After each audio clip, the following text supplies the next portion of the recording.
Hello दोस्तों, आज हम लोग समझेंगे लाइक ऑपरेटर के बारे में और बिटवीन ऑपरेटर के बारे में। ये लाइक ऑपरेटर की फंक्शनैलिटी कैसे होती है हम लोग समझने की कोशिश करेंगे और बिटवीन ऑपरेटर कैसे वर्क करता है ये भी हम लोग समझेंगे। तो चलिए शुरू करते हैं। लाइक ऑपरेटर जो है वो हम लोग हमेशा यूज करते हैं वेयर क्लाउज के साथ किसी पर्टिकुलर रिकॉर्ड्स को सर्च करके लाने के लिए। तो लाइक क्वेरी को जब भी हम लोग सर्च करने के लिए यूज करते हैं उसमें हम दो तरीके से कर सकते हैं, एक अंडरस्कोर लगा के और दूसरा परसेंटेज लगा के। परसेंटेज लगाने के साथ हम लोग मल्टीपल कैरेक्टर्स को हम लोग सर्च कर सकते हैं और अंडरस्कोर लगाने का मतलब ये है कि हम लोग पर्टिकुलर एक सिंगल कैरेक्टर को ही हम लोग मतलब स्किप करके जो भी है उसके अकॉर्डिंग हम लोग सर्च करेंगे। तो इसको और हम लोग प्रैक्टिकली डीपली समझ सकते हैं, समझेंगे। तो इसकी जो सिंटेक्स होता है वो सेलेक्ट कॉलम, कॉलम का नाम और टेबल का नाम, वेयर कॉलम का नाम और लाइक पैटर्न जो भी होगा हम लोग यूज करते हैं। उसी तरह बिटवीन ऑपरेटर का यूज पर्टिकुलर गिवन रेंज होती है, उसके बीच में हम लोगों को कोई रिकॉर्ड सर्च करके लाना है या चेक करना है तो हम लोग उसका यूज करते हैं। तो इसमें क्या होता है कि हमारे सामने एक मिनिमम रेंज और एक हायर रेंज दोनों दी हुई होगी, उसी के साथ हम लोग सर्च परफॉर्म करते हैं। तो इसकी जो सिंटेक्स होती है वो सेलेक्ट कॉलम का नाम फ्रॉम टेबल का नाम, वेयर कॉलम का नाम, बिटवीन जो भी वैल्यू हमारी दी हुई होगी वो वैल्यूज एंड दूसरी वैल्यू लिखेंगे। तो चलिए प्रैक्टिकली हम लोग देखते हैं इसको कैसे परफॉर्म करते हैं। ये मेरा टेबल है, इस टेबल के अंदर मेरे जो रिकॉर्ड्स हैं वो ये टोटल 20 रिकॉर्ड्स हैं। अगर मेरे को सर्चिंग करनी है तो नॉर्मली हम लोग जो सर्चिंग करते हैं वो कैसे करते हैं, सेलेक्ट स्टार फ्रॉम टीबीएल टेस्ट और वेयर के बाद हम लोग सपोज कीजिए कि मैंने सर्चिंग करी और सर्चिंग में मैं देखना चाहता हूँ जिसमें जो दीपक नाम के जो बंदे हैं केवल उन्हीं का रिकॉर्ड है, तो नेम और लाइक, ठीक है। कौन कौन सा नेम, तो जो भी हमें इस मान लीजिए कि इस सिंगल कोड के अंदर अगर परसेंटेज के अंदर जो भी दोनों साइड में अगर परसेंटेज लगाता हूं, इसका मतलब ये है कि वही वो जहां पे भी मैच करेगा और उसके आगे चाहे कुछ भी लिखा हो पीछे कुछ भी लिखा हो उससे उसको कोई लेना देना नहीं है। जहां पे भी मान लीजिए कि सुमित लिखा हुआ आए, ठीक है, वो रिकॉर्ड सारे शो करके दे दे। तो मैं अगर इसको चलाऊंगा रन करूंगा तो मेरे पास सुमित नाम से एक ही रिकॉर्ड है, ये मेरे पास आ गया। अगर इसी तरह अगर मैं केवल SUM भी लिख दूं और ये कहीं भी लिखा हुआ आए वो मेरे सामने वो दिखा दे, तो भी इस केस में मेरे को SUM यहाँ पे लिखा हुआ है और ये रिकॉर्ड लाके दे दिया। तो इस तरीके से हम लोग परसेंटेज का यूज करते हैं। परसेंटेज में अगर मैं चाहता हूं कि SUM से शुरू हो और आगे कुछ भी लिखा हुआ हो कोई दिक्कत नहीं है, मेरे को वो रिकॉर्ड्स लाके दो जिसके आगे SUM लिखा हुआ है।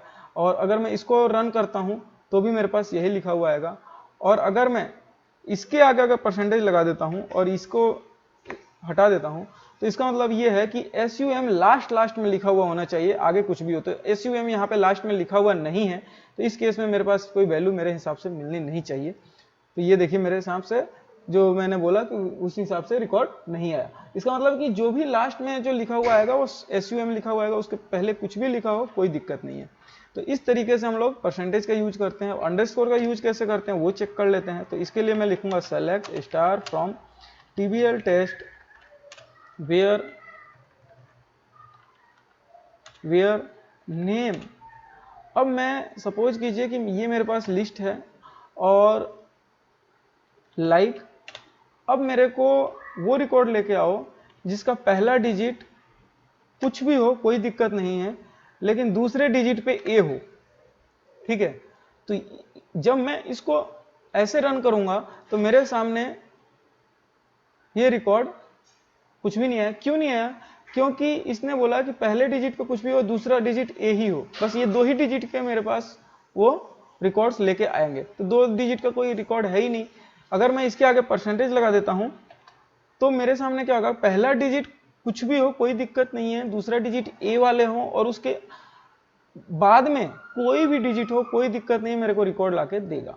तो उस केस में अगर मैं इसको रन करता हूं तो मेरे सामने ये रिकॉर्ड आएंगे। इसका मतलब ये हुआ कि पहले डिजिट पे कोई भी हो कोई दिक्कत नहीं है, दूसरे में हमेशा देखिएगा तो आपके सामने ए ही दिखेगा और बाद में उसके कुछ भी हो मतलब कि कोई भी डिजिट आए कोई दिक्कत नहीं है। तो यहाँ पे देखिए R भी आ रहा है, J भी आ रहा है, N भी आ रहा है, R भी आ रहा है, M भी आ रहा है, उससे वो रिकॉर्ड लाके दे रहा है। तो इस तरीके से ये जहां पे भी लिखा हुआ आएगा अंडरस्कोर, इसका मतलब पहले अगर पहले लिखा हुआ है तो पहले डिजिट छोड़ देगा।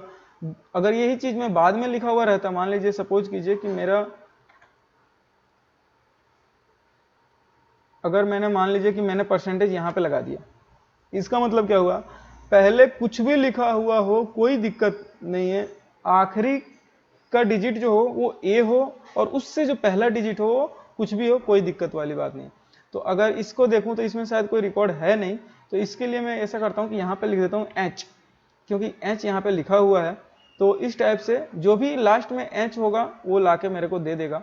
ये देखिए सबके आगे आखिर में एच लिखा हुआ है, दूसरे पे कोई भी डिजिट हो उससे कोई दिक्कत वाली बात नहीं है, और उससे पहले तो परसेंटेज लगा है, इसका मतलब कुछ भी हो कोई दिक्कत नहीं है, चलेगा। ठीक है, तो इस तरीके से हम लोग लाइक ऑपरेटर का यूज किया हमने। अब सपोज कीजिए कि मैं बिटवीन ऑपरेटर का यूज करके सर्चिंग कर रहा हूं, तो select star from trivial test where bit, अब मैं इसमें क्या लिखूंगा, कॉलम का नाम, कॉलम का नाम मैं ले लेता हूं यहाँ पे एज, ठीक है, और बिटवीन कर देता हूं, बिटवीन कौन सी रेंज, मेरे को 30 से लेके एंड 40, वो सारे रिकॉर्ड मेरे को लाके दो जिसका जो मिनिमम वैल्यू है वो 30 हो और आखिरी जो वैल्यू हो 40 हो, मतलब 30 और 40 भी इंक्लूसिव है। ठीक है, इसमें देखिएगा ये 30 वाले भी रिकॉर्ड आएंगे। ठीक है, ये देखिए 30 वाले रिकॉर्ड भी आ रहे हैं, 38 भी आ रही है, 33 भी आ रही है, इससे ऊपर नीचे कोई नहीं जाएगा, 40 के ऊपर नीचे। तो ये 10 रिकॉर्ड ऐसे हैं जिसमें मिनिमम इसकी जो एज है वो 30 है और जो मैक्सिमम एज है जो 40 है। तो इस तरीके से हम लोग बिटवीन ऑपरेटर को परफॉर्म करते हैं। तो आज हम लोगों ने समझा कि कैसे हम लोग लाइक ऑपरेटर का यूज करके हम लोग रिकॉर्ड को सर्च करके ला सकते हैं, बिटवीन ऑपरेटर का यूज करके हम लोग सर्चिंग परफॉर्म कर सकते हैं। तो आप लोग प्लीज़ लाइक सब्सक्राइब जरूर करें हमारे चैनल को, और कोशिश करें कि ज़्यादा से ज़्यादा शेयर करें, जिससे कि दूसरे जो बंदे जो फ्रेशर हैं या फिर जो एक्सपीरियंस भी हैं, तो वो आगे चल के मैं एक्सपीरियंस लेवल के क्वेश्चंस यहाँ पे सॉल्व करूँगा। तो जो भी है, जिसको भी अगर जो कलीग है आपका जो कि आप लोगों का इंटरेस्टेड है एसक्यूएल में या एमवीसी कोर 3.1 के अंदर, तो वो यहाँ मेरे चैनल को सब्सक्राइब कर सकता है और इससे यूजफुल जो चीज़ें हैं, कंटेंट्स हैं, उसका यूज करके अपने प्रोग्रामिंग को स्किल को और डेवलप कर सकता है। Thank you so much.